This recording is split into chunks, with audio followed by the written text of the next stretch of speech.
Maybe if you didn't shovel in another plate of fries, Mia, someone would actually ask for your number for once.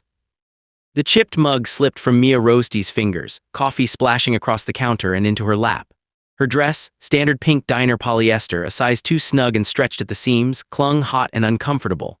She froze, bracing herself for more laughter from the two overnight line cooks, but the sharp silence that followed was not hollow. It thudded with something far heavier. Even the rain rapping at the greasy windows seemed to stutter and still. That was when she noticed him. A silhouette cut from midnight loomed in the glass pane of the door, rain streaming down the overcoat. The man's presence jarred every seat in the 24/7 Iron Lily diner. Suit ruined, blood soaking his shirt beneath the thick lapels. Even the slow jazz filtering through the glowing jukebox stuttered to a halt. Trembling, Mia watched as the stranger staggered between the sticky tables, hand pressed to his side before collapsing against the neon-lit jukebox. Her heart slammed in her ribs. Every other soul in the half-lit room, the trucker snoring at booth 6, the students pretending not to stare, just watched and waited, measuring their own survival against the cost of interference. But not Mia. She always moved toward disaster. She was already wiping her shaking hands on her skirt, moving toward the fallen man as the outline of a weapon glinted faintly beneath his slumped arm. Mia dropped to her knees beside the stranger, cold tiles biting through hose and skin.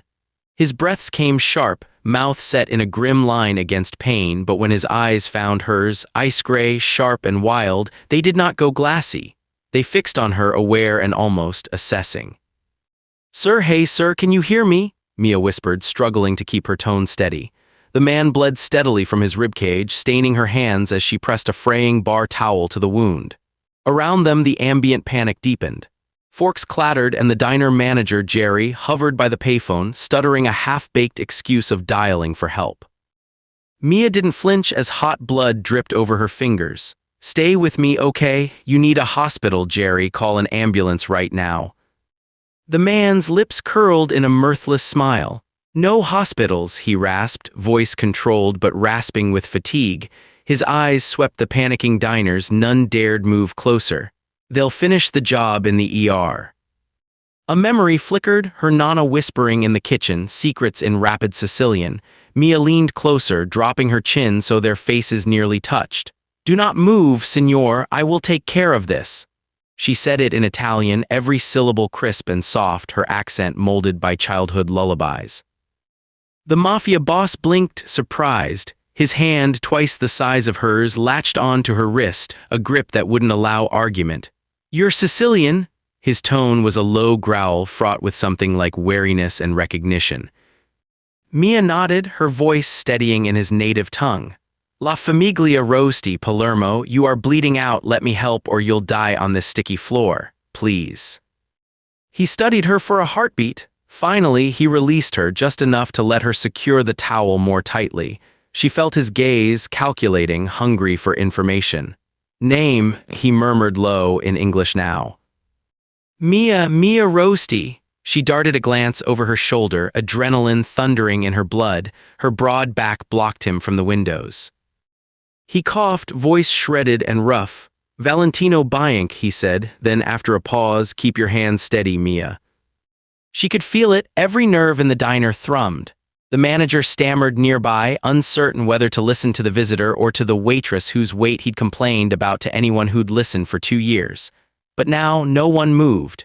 Mia focused on binding the wound, her thick fingers nimble despite the prickling cold from her soaked skirt. Valentino kept his pale gaze latched to her face. "You're not frightened of blood." "Not anymore," she answered. His hand ghosted over hers, weighing her resolve like a merchant weighing gold. "Stay close." The command rooted itself in her chest, raw and possessive. In that shivering instant, the rest of the world faded. She felt him watching her even as she searched for the roll of duct tape, patching the towel to his side. Mia's gaze caught on one detail, his cufflinks, each engraved with a tiny wolf's head. "My nana had a brooch like this," she murmured, mostly to steady herself. His eyes sparked. "Keep your voice like that, Mia. It'll keep me conscious." He said it as if no one else in the room mattered. For a small eternity, a pause between thunder cracks, her world shrank to the pressure of her fingers and the heat of his stare. The slamming of the kitchen door jolted them both. Olivia, one of the student waitresses, stared at Mia over her shoulder, eyes wide and incredulous. Are you out of your mind? That's Bianc. If you touch him, none of us are safe. Mia didn't answer. She finished winding the tape, hands sticky with adrenaline and blood, and stood. Jerry barked from behind the counter, voice trembling, "Leave him, Mia, you'll bring trouble, just let the police sort it out." Trouble had already arrived. Two men, soaked and broad-shouldered under black raincoats, strode in as the clock flicked past midnight. The taller one, the insulter Vance, locked his narrow eyes on Mia, a sneer splitting his sharp face. "Look at you," he jeered, raising his voice so even the friars in the back went quiet. "Trying to play angel, huh? Must be nice to finally be the center of attention for something other than breaking a chair." Laughter spattered the room. Jerry snickered behind the register, fiddling nervously with his keys. Mia could taste humiliation in the back of her throat, raw and sickly sweet. She steadied her breath anyway, folding a napkin one-handed behind her back, an old habit whenever she wanted to keep her hands from shaking. Valentino stirred, lifting himself up an inch. "Enough!" His voice was low, deliberate. The whole diner paused, the threat in that single word undeniable. Vance didn't flinch. "Didn't think a guy like you would need a plus-size waitress playing nurse. You expecting her to save you, boss, or just distract the coroner till your boys come clean up?" Mia's fists curled. She took a careful step between Vance and the boss. "He's not your problem, leave him and me alone." Vance's smirk snapped. He shoved her, not hard enough to topple but firm. She staggered into a booth, catching herself before she hit the ground. The shame bit, but she met his eyes. "Touch me again and you'll regret it." Valentino's gaze was ice and iron.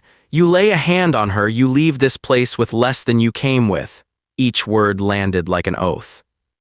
Olivia tried to intervene, pushing through the crowd, but Vance only barked louder. "You stay in your lane, Mia. All you do is take up space. Nobody wants you here." Everyone held their breath. The insult hung there, heavy as thunder. In the midst of the chaos, Valentino's phone vibrated. He fished it out, his strong hands shaking more from weakness than nerves, and put it to his ear. He listened, then barked back in Italian, too fast for most, but Mia caught the fragments. "Hurry, now, the Morty crew is moving in."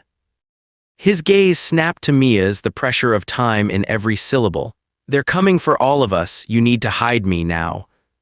The room's safety was hanging by a thread. Mia shot a look at Jerry. "I need the freezer key." Jerry sputtered, Why, that's full of stock." She pressed her hand to the heavy metal keys on his ring, plucked them free. "You want blood on your floor, or do you want this handled?" Vance strutted forward, but before he could say more, the growing wail of sirens curved through the night. Mia seized the moment, looping an arm under Valentino's broad shoulders. He was heavy, too broad for her to half-carry, but she gritted her teeth and half-dragged him toward the back. Her feet skidded on oily tiles, but with a last desperate heave, she got him into the industrial freezer as rain battered the tin roof above. Inside, the light flickered over boxes of frozen fries and half-thawed hamburger buns. Mia pressed her palm tight to his side, her breath fogging in the cold. "Hold on," she hissed, retying the makeshift bandage. "I'm not letting you die here." Valentino's hand caught her wrist again, this time gentle. "Why?" he asked, voice a whisper barely audible over the hum of the freezer fan. "Nobody stands up for me, not since I was a child." She met his gaze, unswerving. "When someone came for my family, no one stood up, not even the police. I won't let that keep happening." Outside, footsteps thundered, Vance and another man pounding through the hallway, shouting for Mia by name. She handed Valentino his pistol, the battered Glock, its weight oddly reassuring, then pushed the freezer door behind her. She grabbed a mop, stumbled out, and let her knees knock together as the hitmen stormed in. "What are you doing back here, fatso?" Vance sneered, inches from her face. Mia stammered, I thought I heard rats. Please, I don't want any trouble." The boss, he crawled out the back door, "Swear on my mother." The goons eyed her, really saw her, saw wide hips, trembling hands, and dismissed her. "Pathetic," one spat. "He's probably in the alley." They barreled past her, guns drawn, rain thundering as they shoved out the back. Mia waited 2 beats, then spun on her heel, heart hammering with dread and victory both. She hustled back into the freezer. Valentino was slumped against the wall, paler than before. Still, when she pressed a hand to his cheek, his eyes opened for her. "You have a talent, Mia," he murmured, "not just with bandages." She taped towels tighter to slow the bleeding. "You need help, boss, and you'll get it." He shook his head, managing a low, world-weary smirk. "No, I mean it. Most people freeze in danger. You move." He fumbled in his jacket and pressed a slick black card into her hand, embossed with a golden wolf's head. "If I live, you ever need help, you call that number." She tucked it into the deep pocket of her worn apron, fingers still shaking. "Why trust me?" Valentino's gaze sharpened. "Because when death comes calling, people show their hearts. And you," his voice faltered, but the look in his eyes finished the sentence, "you're the only person in this city who didn't hesitate." Sudden commotion thundered from the diner, screams, shouts, then gunfire puncturing the storm. Mia ducked instinctively, pulling Valentino deeper into the freezer. A man's silhouette filled the open doorway. Broader, dark-haired, gun in hand, Valentino's brother, Luca, followed by 3 men bristling with weapons. They swept the room, pistols at the ready, before Luca found Mia's shivering form beside his brother. Luca barked, "Where's he hurt?" in accented English, but shifted to Italian as he knelt. "Kai sei tu, who are you?" Mia answered with all the calm she had left. "Mia Rosti, I saved your brother, he's been shot." Valentino managed a tired smile. "She's family, Luca, get her out." Luca nodded, barked orders in Italian, and in a matter of seconds they were bundled from the cold and chaos into the black SUV idling by the curb, tires spinning on wet concrete. As they peeled away from the ruined diner, a monument to fear and loyalty, Valentino's gaze never left Mia. She clutched the boss's card so tightly it pressed half-moons into her palm. Safe inside the world of tailored leather and tobacco cologne, the line between rescuer and rescued blurred. The convoy sped through slashed rain, headlights ghosting through South Philly's battered streets. Mia hunched in a corner, oscillating between dread and disbelief, her skirt stiff, knees smudged with blood not her own. Valentino's bodyguard, Marco, glanced in the rearview mirror. "Where to, boss?" "Home," Valentino croaked. "The estate." The mansion was another world entirely. Marble stairs, golden sconces. Mia blinked, pressed flat against the kitchen wall as armed men filtered past. Valentino refused a stretcher, insisted on limping in under his own steam, Mia all but under his arm. In the sitting room beneath a watchful oil portrait, she stood as still as her nerves allowed. Valentino dropped into a wingback chair, already issuing orders. "Call Dr. Ricks, and," he turned, locking his eyes onto Mia, "nobody questions her." Marco eyed Mia with an up-down glance, lips pressed tight. She knew the look, had seen it every morning in a cafe mirror. Judgment weighted with expectation. He started to speak. "She's not," but Valentino cut him with a wave. "She saved my life, that's all you need to know." Mia shifted, smoothing her skirt. Her hands, never small, fumbled with the hem. Valentino's gaze followed the motion. "It's not the first time someone's underestimated you, is it, Mia?" She hesitated. "No, senor, not by a long shot." He nodded, pained. "Who was that man, the one in the diner who tried to use you as a shield?" "My ex," she answered, voice clipped. Didn't like hearing no, thought everyone owed him something. The boss's hand twitched as if it might reach for hers, but he stopped, flexing his bruised fingers instead. "He's lucky I was bleeding," Valentino said, voice granite. "Otherwise, I would have left him nothing but regrets on that sticky diner floor." A slow flush crept up her cheeks, not shame but a flicker of something warmer. She surprised herself by holding his gaze. "You're not the first to say it, but the first who actually meant it." He leaned forward, dangerous and gentle all at once. "No one shames you here, Mia, not in my house." Luca breezed through the hall, phone pressed to his ear. "The Mordis attacked one of our warehouses 20 minutes ago." Valentino's brow furrowed. "How many?" "Enough." Luca handed him a phone. "Enzo says they got help, someone from inside." He cut his gaze to Mia warily, but she didn't shrink from the implication.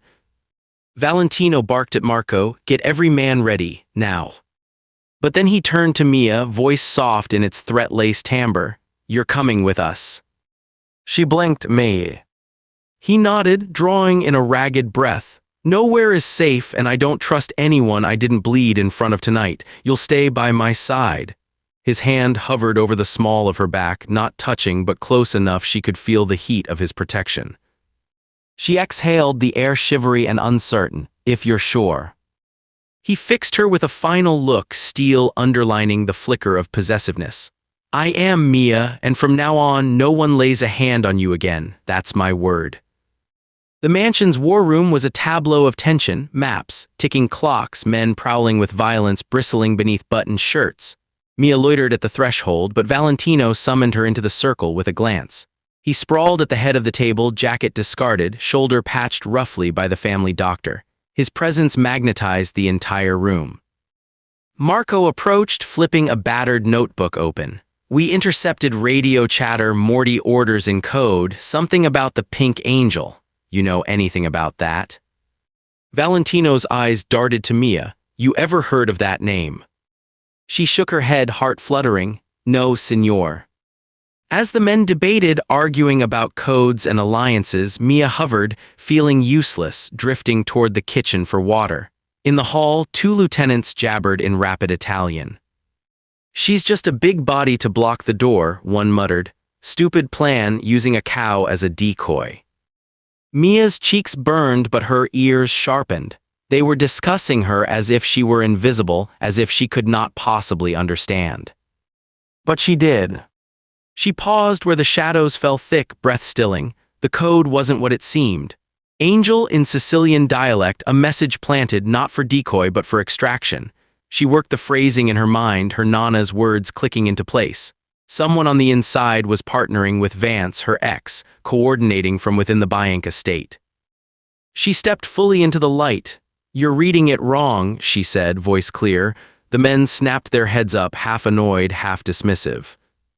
The code, they're telling your enemies where to find the traitor. Pink Angel is a signal, not a target. Someone on your payroll is working for Vance, and she stopped, eyes darting to the boss. They're about to walk him straight into your vault. Marco sneered, and what would a waitress know about Mafia codes? Mia leaned forward, baring her teeth just enough. Try me. In that radio chatter, did you hear the word Albaru? That means safe in the mountain dialect around Palermo, but if it's paired with Fenestra, it's a warning. Check your south gate. Valentino studied her, surprise awakening to respect. She's right, Luca, the south vault. Luca was already barking orders, men scrambling for weapons. Marco blinked, then focused. She's speaking perfect dialect, never met a roasty who could do that since old Nunzio. That's when Vance's name hit the comms. He was on the estate, tied in with the Morty traitor. Mia's gut went cold. She met Valentino's eyes, steady. My ex isn't here for me, she said. He's here to rob you from the inside. I'll show you which guard is the traitor. Let me prove it. 20 shocked faces swung to the broad-hipped waitress in borrowed hospital shoes. Valentino's voice was thunder wrapped in velvet. You heard her. Mia leads, everyone else falls in behind. She stalked through the mansion, head high now, ignoring the jabs and stares. At the south vault, she stopped abruptly. Room 12, your inside man's name is Pietro. They flung the door open just as Pietro, an estate guard, threw it wide, gun raised. Vance was beside him, eyes wild, pistol drawn. For a heartbeat, all hell froze. Then Luca and Marco tackled Pietro. Vance, cornered, swung wildly, aiming for Mia. But Valentino was faster, stepping in front of her without hesitation. The boss's arm swept protectively in front of her, pistol leveled at Vance's chest. No one touches her, not now, not ever. Vance spat at Mia, enraged. You were always too big to fit anywhere, Mia, even crime boss's bed too small for you. She met his gaze, steady, articulate. Funny thing about space, Vance, you always lose it to someone real. Luca and 2 men wrestled Vance's gun away, slammed him to the floor with Pietro. The traitors were disarmed, the code broken. The wolf pack watched, hungry for a verdict. Valentino drew Mia into his side, fingers cradling her jaw so every man saw. She saved us all, he announced, voice ringing out in hard-won awe. That makes her as vital, no more vital than any son I have. The war room buzzed with a newfound reverence. Marco dipped his head. Luca nodded once, approval in his eyes. For the first time that night, Mia's breath came easy. Vance and Pietro never saw the sky again, one handed to the police, the other handled in the way syndicates always do. The Morty offensive melted overnight, their plan foiled when evidence, voice memos, radio logs, stacks of marked bills, surfaced in Vault 12. All of it thanks to code only Mia Rosti could crack aloud. 3 days later, the Bianca estate glowed with candles and music. Valentino healed, stitches and pride both restored. The ballroom's marble gleamed under the chandelier glow, family and capos in black-tied rows. At the center stood Mia, resplendent in a custom-tailored dress, deep magenta, cut to celebrate every soft rise and generous curve. Valentino approached her, offering his arm. When she took it, he held her hand to his lips, a gesture meant only for queens. "You belong here, Mia," he said, publicly for all his world to hear. Luca smiled, holding out a box, a signet ring, wolf's head in platinum. Valentino slipped it onto Mia's finger before the room. "This is my promise. Anyone harms you, they answer to me." Mia's eyes pricked with stunned warmth, but she did not cry. She stilled the crowd with steadiness. "I'm done apologizing for who I am," she smiled, full and bright. "From tonight, I define what fits." The ballroom burst into life, applause rising as the syndicate's new queen claimed the marble floor at her side. If you want more stories of dangerous devotion and impossible triumphs, hit like, subscribe, and ring the bell. There's always room at our table for one more heart. Mia's laughter mingled with new violins as celebration coursed through the room. Strangers pressed hands into hers, capos whispered Grazie and Benvenuta with reverence. For once, no eyes flicked downward, measuring her as less. The sense of belonging, fierce and bright, left her dizzy with hope. Valentino, leaning in conspiratorially as he led her up the sweeping staircase to the terrace, whispered, "Even my enemies will think twice seeing you wear the wolf." Rain had stopped, leaving the city fragrant and alive beneath them. Far below, the lights of the city winked distant, almost unreal. Mia, remembering pink polyester and spilled coffee, drew a slow breath. She turned to him, voice unguarded. "Do you regret it, trusting someone you barely knew?" His wounded hand traced her cheek, slow and sure. "You were the only soul who saw a dying man, not a mark on the nightly news. That's how I know. Loyalty doesn't come from years, it's a choice measured in moments when everything could snap." He paused, searching her face for doubt. "Besides, you handled Vance better than half my men." Mia grinned, warmth rising. "Is that so? Well, I don't think your men had to deal with him dropping by their apartment, leaving threats on pink diner slips." Valentino's smile sharpened into something deadlier, protective. "He never will again." She squeezed his fingers, solid, real, unafraid now. "Neither will anyone. You gave me power, boss. I don't intend to waste it." He laughed, wounded but freer than she'd heard before. "Then God help anyone who tries. Will you stay at my side as partner, not just shield?" The words fell into her heart like stones into a well. "I already chose that," Mia answered quietly, turning until she faced the future spread beneath the terrace balustrade. Below, the revelers toasted the wolf's newest queen. Upstairs, 2 survivors clasped hands, united by sweat, blood, and kitchen grease.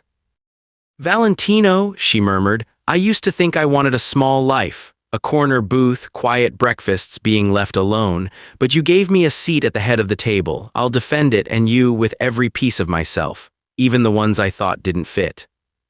He kissed her, slow and certain, drawing her close. "You fit everywhere that matters, Mia Rosti." In the city below, another midnight came and went, but inside the Bianca estate, new legends were born, of a waitress who faced wolves and became one herself. The night pressed on, velvet and timeless. For the first time, Mia did not dread the morning, she claimed it. And if the Iron Lily Diner's neon one day flickered out, well, there'd always be a place for Mia Rosti wherever courage and loyalty were still worth more than gold. She turned from the rain-wet city to the man beside her. "Ready, boss?" she teased. "Let's go inside, I'm starving." He laughed, a true laugh. Then let them bring out everything for my queen. Together, arm in arm, they walked back to the celebration, the wolf and his angel, unafraid of what came next. The party rolled on, laughter and glasses spilling as old rivals toasted under glittering lights, the enmity of 3 nights prior buried by shared survival and Mia's unblinking steadiness. When the violinist launched another tarantella, Luca found her elbow, grinning as he swept her toward the center of the marble, guests clapping in time. You'll need to learn to lead the dance, Luca teased, spinning her once.